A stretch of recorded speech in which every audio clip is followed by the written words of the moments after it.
Time for round 2. We are on the draw with the reasonable hand. If we draw a swamp, we have turn 3 Lifebane Zombie. Other than that, not an exciting hand, but not one I'm going to mulligan.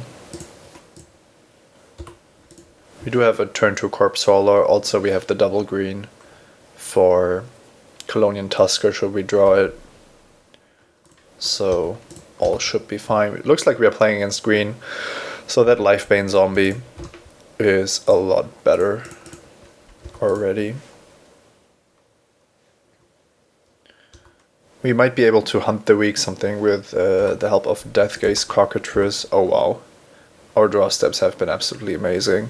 We drew the second swamp that we needed, and then 2 4-drops. Although to be fair, we do have a ton of 4-drops in our deck.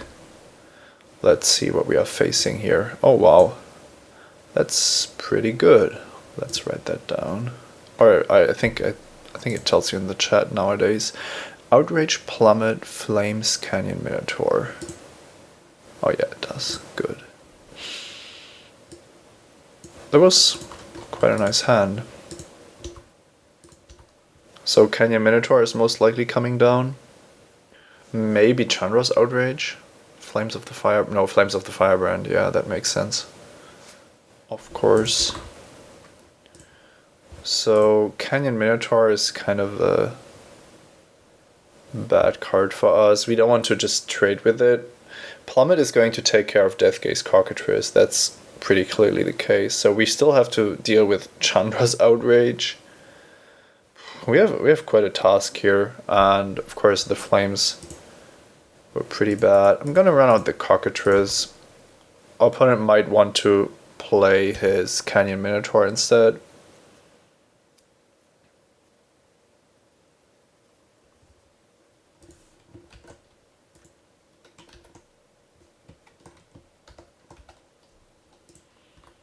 And that's what he does. So we do get to deal some damage here. I'm gonna try to ambush the Canyon Minotaur with our Briarpack Alpha, even though it's unlikely to work because we know there's a Chandra's Outrage. You'll see there's a main phase Plummet, a land, Advocate of the Beast, and an attack. So yeah, that was awesome for us. Briarpack is going to eat that Canyon Minotaur. And now let's see. Minotaur, Flames, Mountain, Outrage, Plummet. So we only know about the Outrage.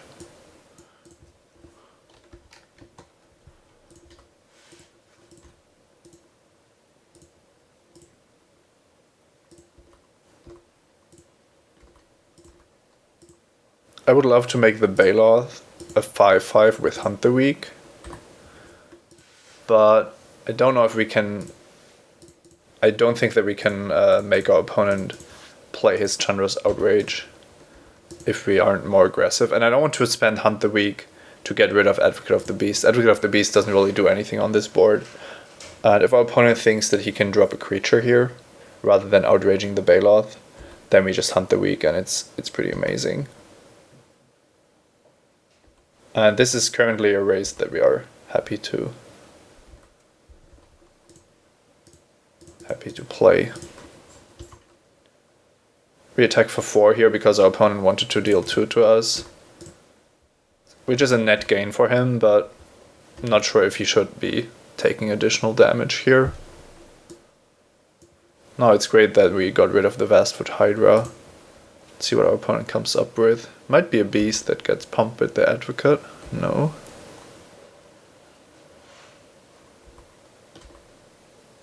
Okay, Rootwalla is a great draw.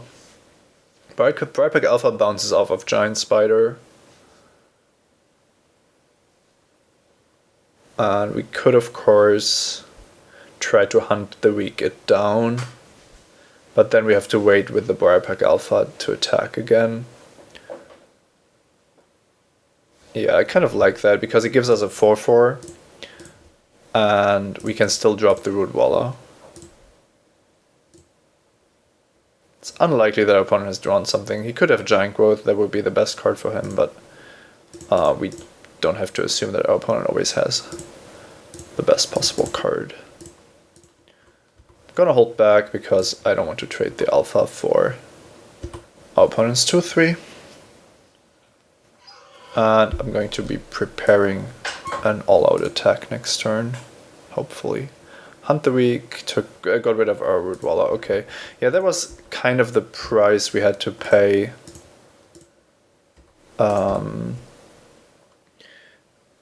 With regard to the Hunt the Week, we tapped out of mana to have the Rootwalla active. Here I'm dealing 6 for the cost of a Mana Rift Sliver, and that means that Briarpack Alpha is lethal next turn, which forces a chump block if our opponent doesn't draw something here. Okay. Only a 4-4 that turns into an 8-8 next turn. Pretty good. But our opponent is on 3 because we forced some extra damage. Otherwise he would be able to take the damage from Briarpack Alpha. So that's good. Let's see. If we attack with the Alpha and the Spider, there's a reasonable block that involves our opponent just chump blocking the Alpha. It doesn't really matter. It doesn't really make much of a difference. Either we have our 4-4 and he has his 4-4, or not. Don't really see a reason to attack with the Giant Spider here. A chump block is fine, and a trade is also fine.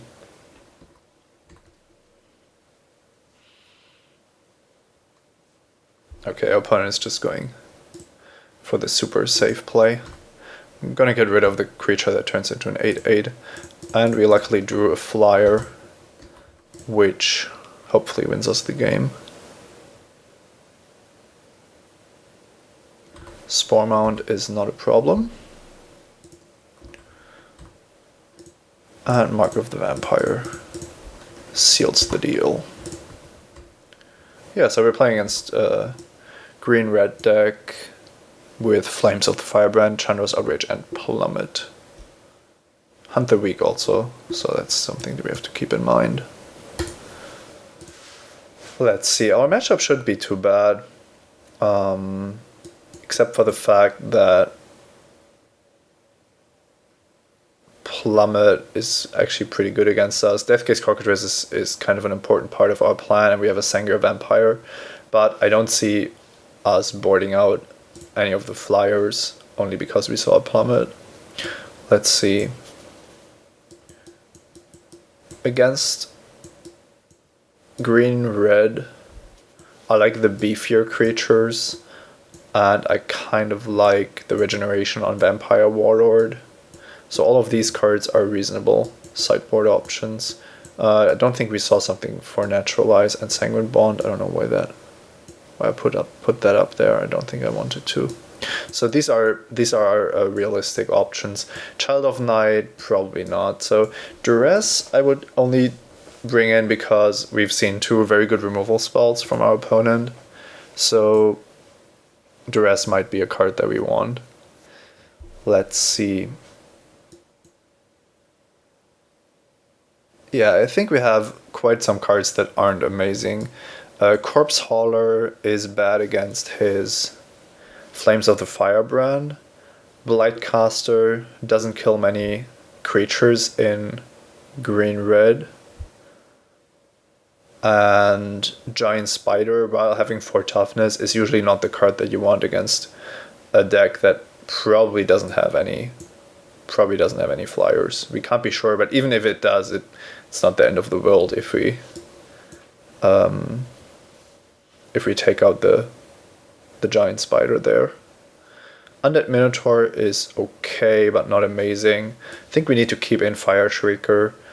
I would like to include one more of these cards, but I'm unsure if we can actually afford to take out Corpse Hauler. It's just a very efficient package, and I like to have some early game plays also. Duress doesn't seem bad against him, and the big creatures are just okay, I would say. Maybe Blightcaster is actually the card that we can live without, and that would mean that Into the Wilds is probably a cut as well. Oh, let's just try that. Let's just try playing Duress and the Minotaur Abomination, and then we see how that goes. we are ahead one game, so we can experiment a little bit. We are on the draw again with a pretty nice hand, I think. I'm not going to mulligan that. There's a slight danger of falling behind too much, but we do have the 2 accelerants that we can draw into, in addition to, well, only a few 2 drops, to be honest. On the other hand, our opponent also didn't do much in the early game, in game 1. And Briarpack Alpha is a great card to come back from being attacked.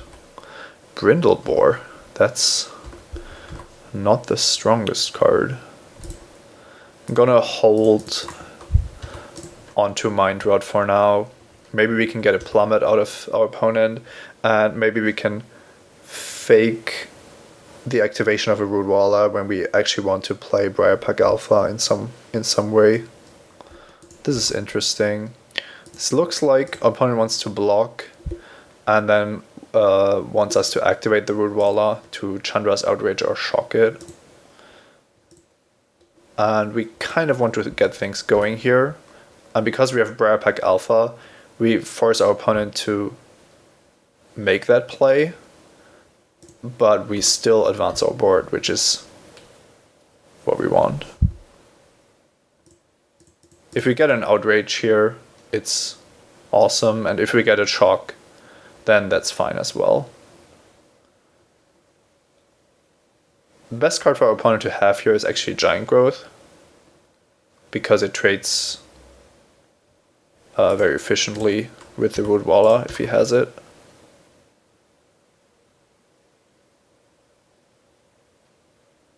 Still think that I have to make that attack. It's just a very, very, very good use of my mana. So I'm not unhappy about that. Spore Mound is pretty good. If I had another Swamp, I would probably Croc Sickness that immediately. But I don't. So now the decision is how aggressively I want to play this. The thing is that our opponent is on 3 cards. So next turn he draws a card, drops a land because he has Spore Mound in play, and then plays something, and he's down to 2 cards, which means that Mind Rod is then really, really good. I could also Mind Rod now, but that takes my whole turn. If I want to get the Vampire into play, it's safe from everything but Plummet. It's also safe from Hunt the Weak. I could Mark of the Vampire Briarpack Alpha, because 5 toughness is kind of where you want to be. And the life gain is going to be quite valuable, even if our opponent blocks with the 1/1s generated by Spore Mound. We also got a Giant Growth out of our opponent's hand already, so protecting the Sengir Vampire for a turn might be a good idea. Yeah, if our opponent double blocks here, I'm happy to let that resolve. So I'm gonna try to figure out more about my opponent's hand, or maybe empty it with Mind Rod before exposing Sengir Vampire here. And the life link on Mark of the Vampire allows me to do so. Our opponent could chump block with Brindleboar and just gain 4, but then I've also gotten quite a nice deal out of the mark.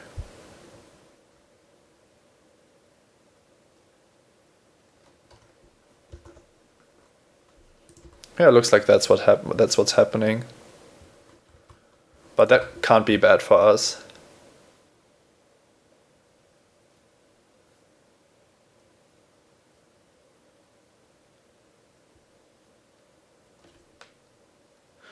Let's see if we actually get to see land and spell.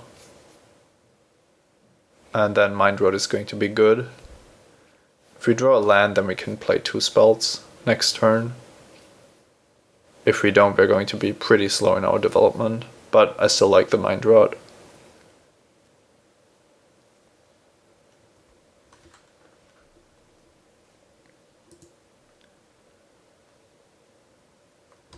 A 3/3 Vastwood Hydra is more than fine. And this means our opponent has only spells in hand, which is pretty insane when you think about it. He also didn't draw land, so now Mind Rot is guaranteed to get 2 spells. On the other hand, it's pretty likely that we can get 2 spells next turn also. I would like to Quark Sickness, but if it doesn't kill a creature, that's kind of a lot of wasted potential. And attacking with Briarpack here would allow me to kill his Spore Mound and then Quark Sickness the Hydra. I'm not sure if that's even a good play. I think having the Briarpack Alpha on defense is probably simply better. I'm gonna play this quite defensively now. I think that the Death Touch and the 5/5 Lifelinker on defense are quite reasonable to hold off the board that our opponent is presenting here.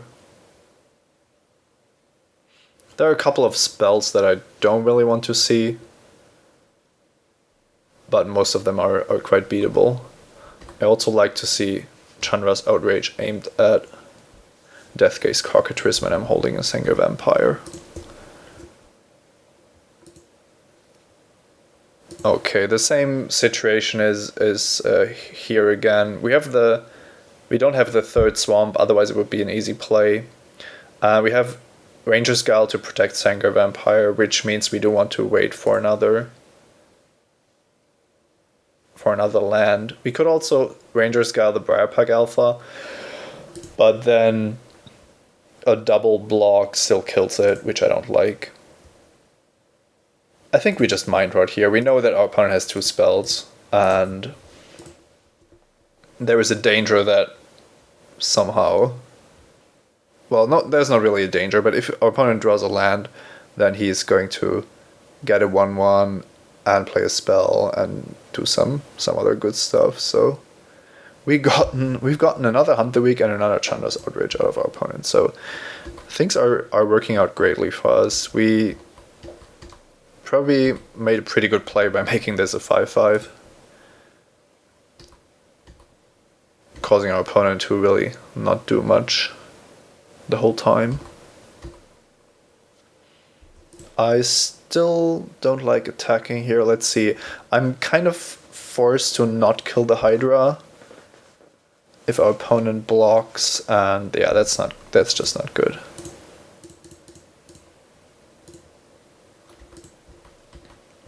Interestingly enough, our opponent has F6, so it would be really interesting to know what kind of card he's sitting on. Couldn't really have been an instant, so it might have been a 7 mana card. Garruk's Horde, yeah, that's reasonable. So now our opponent is going to start casting spells from his library. And he has a 7/7. Yeah, that's some pretty good cards.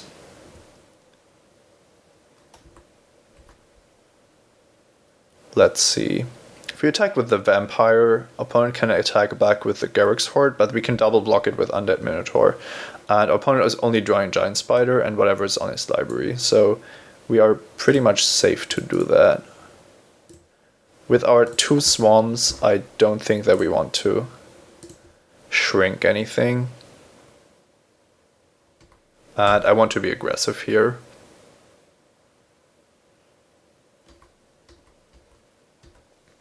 I do need 5 more turns to attack with the Vampire.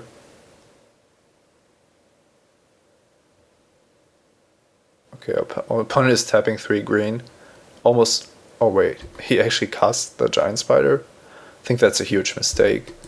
When you have a Canyon Minotaur on top of your deck, it's basically like drawing an extra card if you cast it. By not doing so, our opponent is just throwing away card advantage.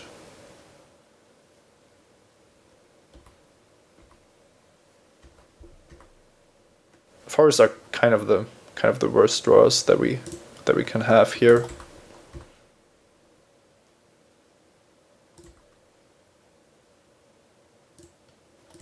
But what can you do?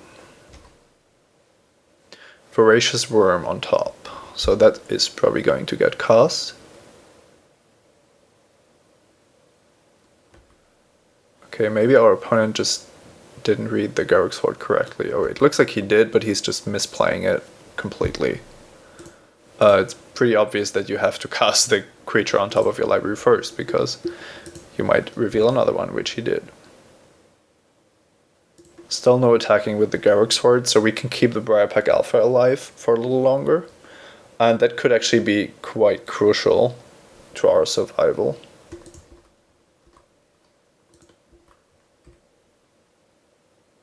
I'm still going to keep attacking, mostly because our opponent is so defensive that I think that this gives us the best shot at winning. I think we are very far behind here, and an attack by the Garruk Sword puts us in a pretty troublesome position. A forest on top is a nice change of pace, though. The good thing is that as long as we have the Briarpack Alpha, the other creatures of our opponent can't attack effectively. And our opponent is playing very carefully with his Garruk Sword, which means that we have more time to kill him with our Sengir Vampire, basically. Lifebane Zombie, that's a great draw. Let's see, we attack for 4 down to 8, and then we next turn we Ranger Skyle for the kill. Our opponent is drawing a forest and whatever creatures he plays, so I think we are pretty much guaranteed to kill him next turn. Oh wait, he has a giant spider, so I take that back.